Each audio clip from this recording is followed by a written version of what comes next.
I'm a 33-year-old female, and I went to a convention with 2 female friends, and we stayed in a downtown area hotel near the convention center. Caddy corner from our hotel was a chain drugstore. It was still light outside when we decided to get some snacks to eat while watching some Netflix that night. While my friends were looking at the candy, I stood back because I wanted chips, and I had noticed a man next to them. He wasn't looking at the candy. He was watching them. They hadn't noticed, so when they picked their candy, I then whispered to them to follow me. I picked up the pace, turned quickly down the middle and down an aisle, and I told them there's a creepy guy here and to stay together. That's when I noticed that he's on the other end of the aisle. We keep taking turns down various aisles, and he's following us, but walking where he's in between us and the exit. At this time, we were basically trapped at the back of the store near the pharmacy. The line for the pharmacy was long, but was full of men, so we got in line and started talking to the men in front of us, hoping it would scare off our stalker. We could still see him in the big glow mirror 1 aisle down waiting for us. We waited in line for 30 minutes to ask for security. The security swept the pharmacy, and luckily the stalker guy had left. We were extra careful when the security guard offered to walk us back to the front of our hotel.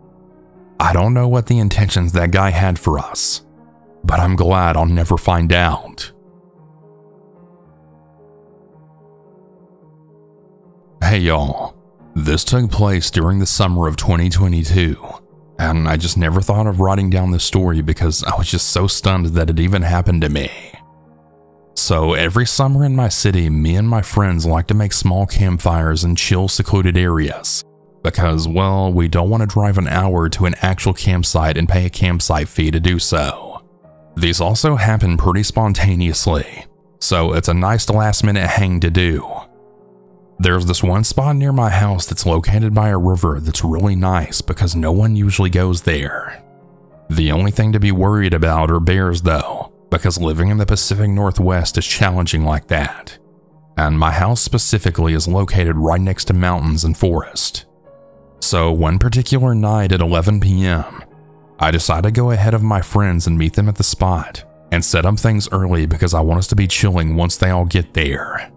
The spot I get to has a 2-minute paved walkway that I have to go through, and then I have to take a small trail ramping down the right side of the bridge that crosses over the river.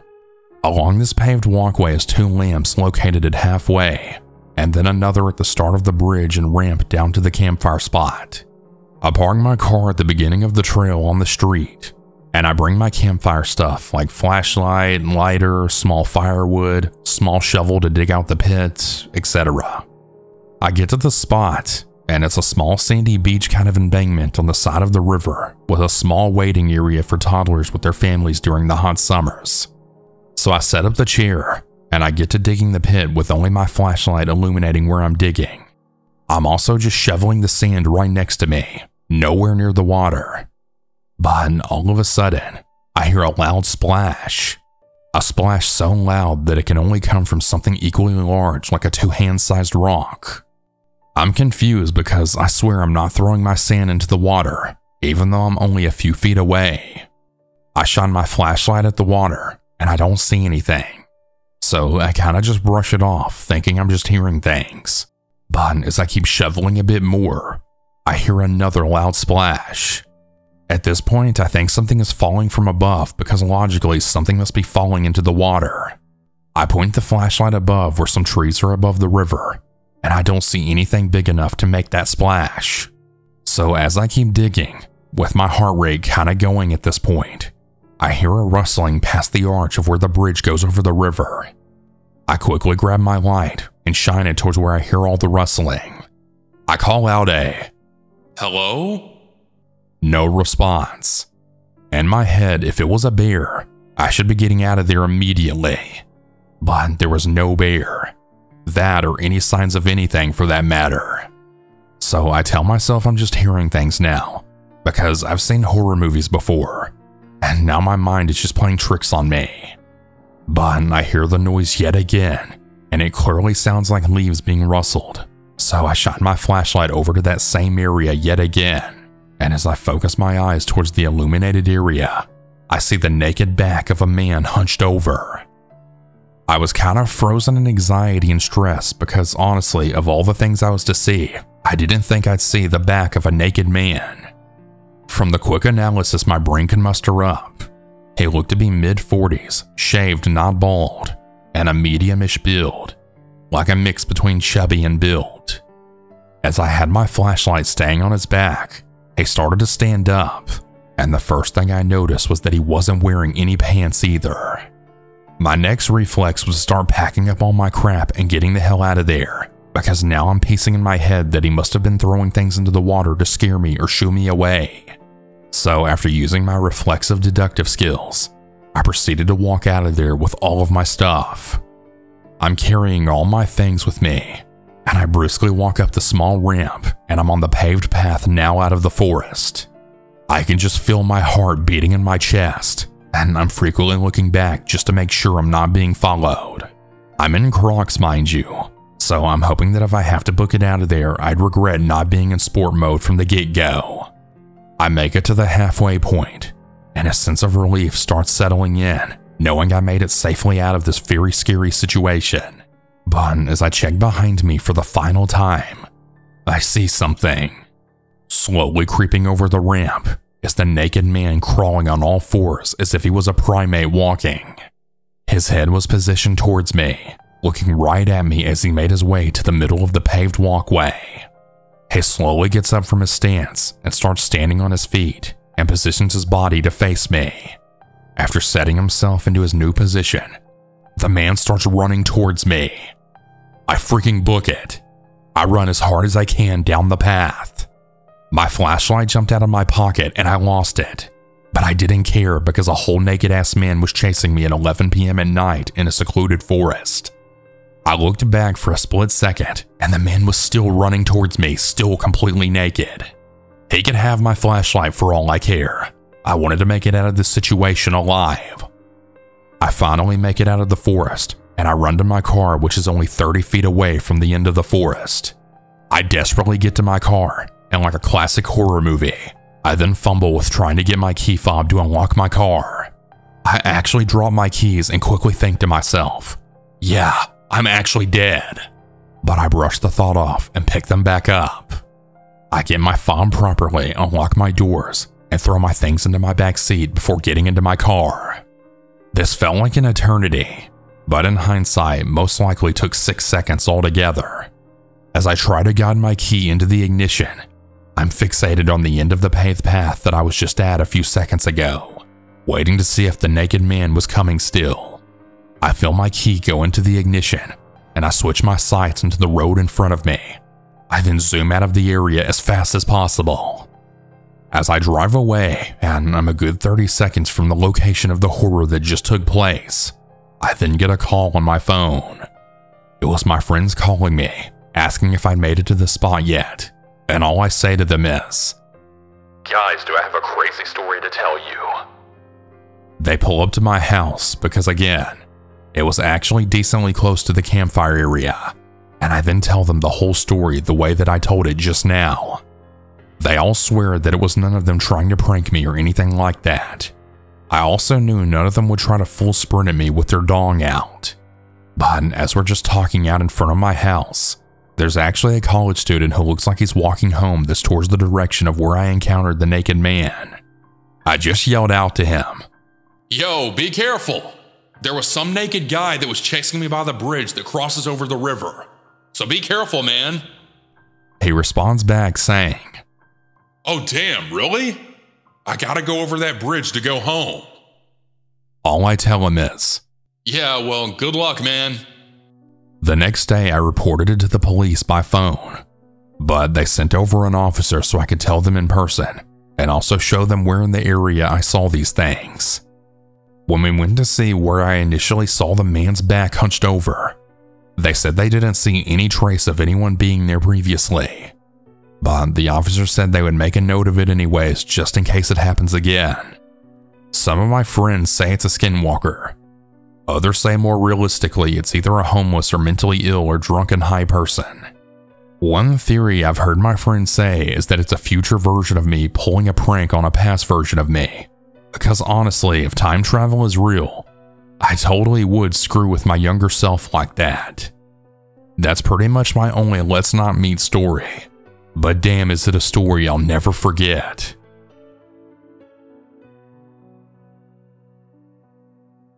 The story happened around 3 years ago, right around the time that COVID started, so it was a while back, but still worthy of a post.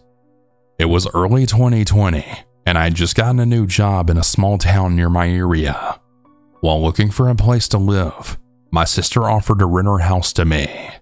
She had bought the house 2 years prior, but she and her husband didn't really take to it, and their commute to work was long, so they moved out and the house was uninhabited.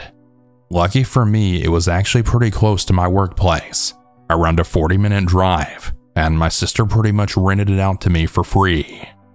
I just paid for the water and electricity and looked after the house. I was living there for a solid 2 or 3 months and had already gotten used to it. One night after coming back from work and parking my car, as I walked towards my door, I noticed something odd. There was a cigarette butt on the curb to my house. I leaned down and picked it up, thinking it might have been mine since I'm a smoker. But after looking at the brand name, I realized that it wasn't mine and I threw it away. I didn't think much of it, just shrugged it off as some asshole throwing it at my curb. I went on with my night, and nothing unusual happened. 2 days later, I was once again walking to my house when I spotted a few more cigarette butts, this time near my porch. Needless to say, I was pissed off, and I thought that someone sat on my porch and smoked. I noticed that they were put out pretty recently, so whoever it was probably walked off as I was approaching. That night, I was watching a movie on my laptop, and it was pretty late, past 1 a.m., so I was surprised when I heard a car passing by. It was a suburban neighborhood, and it was COVID, so people rarely ventured out at night, but I didn't think much about it. Around half an hour later, I was surprised when I heard chattering nearby. I listened intently, but I couldn't hear what they were talking about, as their voices seemed almost muffled and quiet.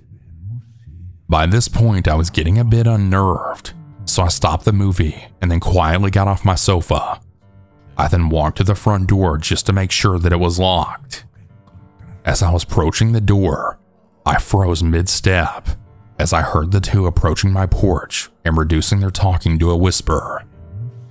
I realized right away that whoever this was wanted to break in. I leaned against my door and waited, expecting a loud bang against the door or the doorknob being shaken, but it was oddly quiet. I decided to walk over to my window to see if they had walked away or changed their mind. My windows have bars from the inside out that you have to unlock so that you can move the curtains or look out the window comfortably. I slowly unlocked the bar mechanism and lifted it up. I moved the curtains and I was taken aback. Leaning up against my window was a man. He was just as startled as I was because he basically stuttered over his own steps as he jumped back. He tightened his hoodie to cover his face, so all I could really see was his big blue eyes looking at me. His friend realized what was going on and right away started to kick the door in. He kicked it a solid 4 or 5 times, but the door wouldn't budge. All the while I was staring at them frozen in fear and trying to comprehend the situation. I snapped out of it and slammed the bars over my window, locking them and running upstairs to the storage room where I'd pushed a table up to the door and then called the cops. As I listened intently and expected the two to come inside any minute, I heard a loud crash and the bars from the windows being shaken aggressively. When they realized they couldn't get in, one of them let out an angry long scream that probably woke up half the neighborhood. By the time the cops came, they were long gone. The police couldn't find out who it was, but were more active in the neighborhood in the following weeks. Regardless, I wasn't too keen on staying there after that, so shortly after I moved out. My sister sold the house a few months later, and as far as I know, nothing similar ever happened since. I honestly don't know what they wanted or why they were so determined to get in, but whoever it was, I just hope I don't encounter them again.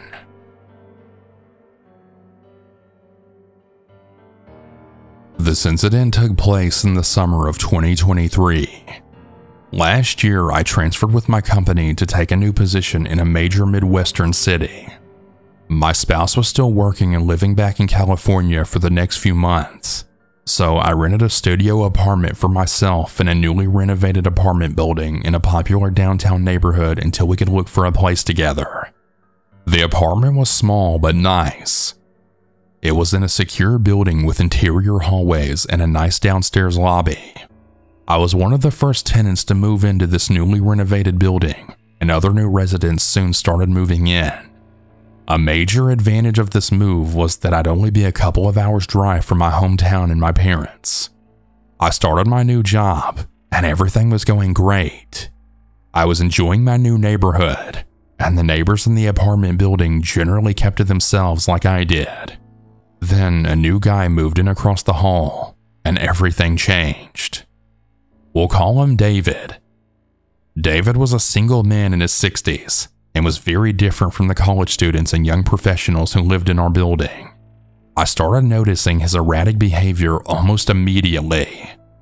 I would come home from work and he would be sitting in his car in our small parking lot just staring off in the distance.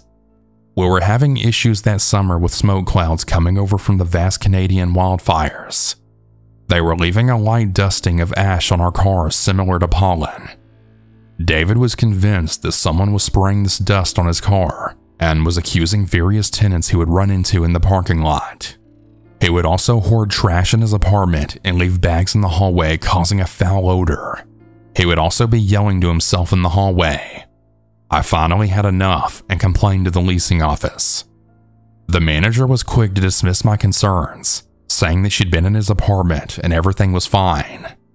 In August, my parents' 50th anniversary was coming up, and I was excited to go home and spend a weekend with them. A few days before their anniversary, my boss informed me that he would be flying in to work on an important project with me that would have us working through the weekend. I was really disappointed, and I felt like I was really letting my parents down. But I managed to get away for a quick overnight trip in the middle of the week to go see them, and then get back before my boss was due to arrive. I drove down and spent the night with them. The next morning, I checked my email just as I was getting ready to head back. There was an email from my apartment manager in regard to the incident the night before. The email was very vague, but it stated that a resident was dead and there would be further details coming later. My heart sank and I immediately went pale. My mind instinctively went to my strange neighbor, David. I opened up a local news app for my city, and the top story was about an active shooter in my apartment building who was killed during a SWAT team standoff just the night before. Apparently, David approached my next-door neighbor in the hallway with a gun and had threatened to shoot him. The neighbor then ran into his apartment and called 911. David also called 911, and he told the dispatcher that his neighbors were hacking his phone, and if the police didn't come, he was going to start shooting people. The police came and tried to talk to David, but he had barricaded himself in his apartment and claimed to be heavily armed. The state police and SWAT teams soon arrived, and David began firing a rifle out his window at anyone he saw in the parking lot below. All of the neighbors on my floor were trapped in their apartments with no way of escape. They all had to get down and barricade themselves from the gunfire. There was another building across the street with a direct line of sight into our apartment building. A police sniper took a position in the building across the street and shot David through his window. Then they flew a drone into his open window and confirmed that he was dead with a gun still in his hand. Luckily, no one else was injured. I got home later that day to a bullet-riddled apartment building, and several neighbors who normally didn't speak to each other were all hugging and crying, as well as showing each other videos of the incident from their hiding places. I've never been so lucky to have been out of town. If my boss hadn't messed up my plans, I would have been home that night. I'm really sorry David didn't get the mental health attention that he needed, but he put so many lives in danger. My name is Mark, and in 2021 I made an OnlyFans account. I wasn't famous before this all went down, and I used to have an Instagram where I had 2,000 followers. I know that's nothing in the social media sphere, but it felt cool. Times were tough in 2021, as everyone can attest to. I read these headlines about people making loads of money through OnlyFans, and I thought, fuck it, I'll try anything. I made an account and I got some subscribers, but I had to block my family and friends from my Instagram story where I advertised it. As the days passed, I realized I mostly had male subscribers. I'm straight, but I didn't mind this, and I'm not homophobic or anything. I basically just post nudes and videos jiggling my butt around. Anything to pay the bills at the end of the day. I wasn't on the path to millionairehood, but I had that mindset if I grind, I'll rake in cash. I know that's pretty delusional, but I've always been an optimist. After a month, I was brainstorming ways to get money out of OnlyFans. I didn't tell any of my friends because I was a bit embarrassed, and honestly, I didn't want them going on there to spy. I made burner accounts on Reddit, and I shared the link on some of the NSFW subs on there. I ended up getting some subscribers through that, and it led me to this guy who I'll just call the Creeper. He was always complimenting me in the Reddit comments. Even on different subs, his username was always under my stuff.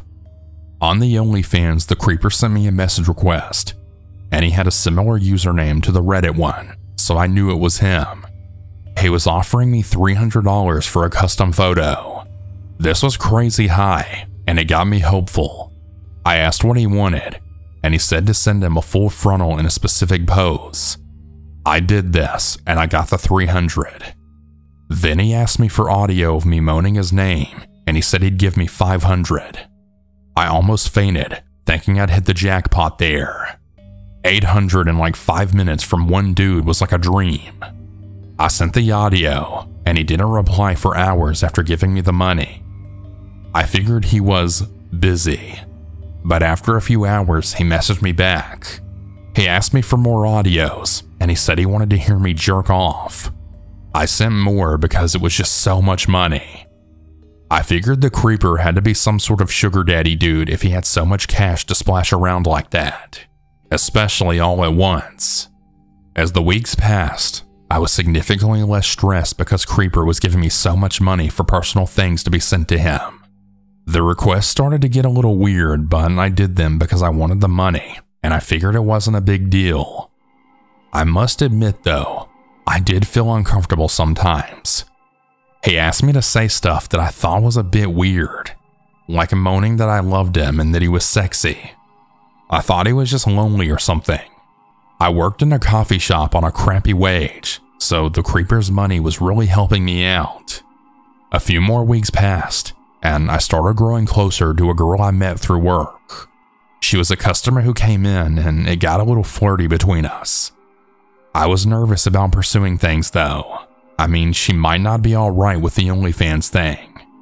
It made me pause and rethink things a little more. I was starting to realize I wouldn't become super rich off this. There's no get-rich-quick scheme. It's all just scams. Still, I knew I had a sweet deal with Creeper. I figured I only felt uncomfortable at times given the circumstances. I'm not homophobic, but I figured it just felt weird sometimes because what I was doing didn't really align with my own sexuality. Creeper began getting possessive though. I'd be in work and he'd spam me with messages asking where I was and when I was coming back. Well, I stupidly told him I had a day job and to just wait until the evening. I thought this was flirty and therefore a good response, but in hindsight it was dumb of me. He demanded to know where I worked and began asking me personal questions all about my real life. He asked if I was gay, asked if I was bisexual, if I had a girlfriend, did I have a wife, what age was I, etc. I refused to tell him anything personal. I didn't want to admit to being straight in case that bothered him, and he didn't need to know anything else. He offered me money in exchange for me telling him these things, but I said no, and I tried to direct the conversation away, basically saying wouldn't he rather spend money on another video than learning about me. I think I pissed him off because he stopped messaging me. I wasn't sure if he would come back. I carried on as usual, but an entire month passed and it was radio silence. I was posting less on OnlyFans because I was starting to go off it. I wasn't struggling as much now thanks to the extra cash I got, especially creepers. I wasn't an idiot, and I saved as much as I could, never splurging it on anything unnecessary. Well, as if on cue, Creeper came back. He simply said hi, and sure enough, he wanted more audios. This time though, he asked me to tell him I loved him and that I would never leave him. He said that he wanted me to speak from the heart and tell him he was the love of my life, etc. I decided to put my foot down and tell him this was going way too far. He responded that he'd give me all his money, but I realized I'd had enough. Creeper was being, well, a creeper. I told him no, and he immediately stopped responding and unsubbed. I didn't feel anything. I kept my Instagram up and kept posting my normal stuff. It was just selfies, nothing sexual. One day I got a DM on there, and I immediately thought, shit, it was the Creeper. The username was very different, but he had messaged me on there demanding to know why I'd broken up with him. I was so confused, and I messaged back like, what? I asked how he found me, and he ignored me. I did advertise the OnlyFans on Insta stories, but I thought that he found me via Reddit. I don't know. I told him he was insane, and I blocked him. A few days later, I was receiving comments under my photos, even photos from the year before, and it was all caps, some dude screaming at me. This person was calling me names and just generally insulting me. I clicked on the profile button, it was all blank. Yet I had a feeling it was the Creeper. I blocked that account too, but more and more kept popping up. Then a profile popped up that began posting videos of me taking from my OnlyFans. The caption on it was rambling about how I needed to be exposed as a gold digger and an asshole. I knew it was the Creeper. He was tagging my followers and I freaked out. I reported the accounts to Instagram and they were taken down. I immediately deleted mine. I still didn't tell anyone and I lived in stress for a few months afterwards. I was on edge, waiting for a family or friend to ask why my dick was on their timeline, but it never happened. Still, it doesn't matter how long passes, I'll never use Instagram again. I deleted the OnlyFans, and I've never made an Instagram again. I'm still on Facebook, but it's logged down tight. I only have family and friends on there I actually talk to. I've learned some tough lessons, and this situation really made me reevaluate some shit. I know it might not sound bad that I took money off the Creeper, but he offered it up, and I needed it. But I've since realized there are no quick fixes. Despite all of the drama the Creeper brought, at least I was able to save a lot of the cash he gave me. It really helped me tremendously. Things are better for me now. I'm in a better situation. But it was rough, and COVID really fucked us all in many ways. If by any chance the Creeper stumbles across this, I just want to say fuck you to him. We better not cross paths again or I'll go to the police and get him arrested for revenge porn. He's really a freak who needs therapy badly. And to anyone listening, be careful out there because people are nuts and don't fall for money scams. It's always too good to be true, and nothing is worth your safety. Hey everyone, that's about it for today's stories. If you have your own story that you would like to send, you can send it in at southerncannibal.com, or you can email it at southerncannibalstories@gmail.com. I look forward to telling your story. Have a good night or good day, everyone. And remember to always stay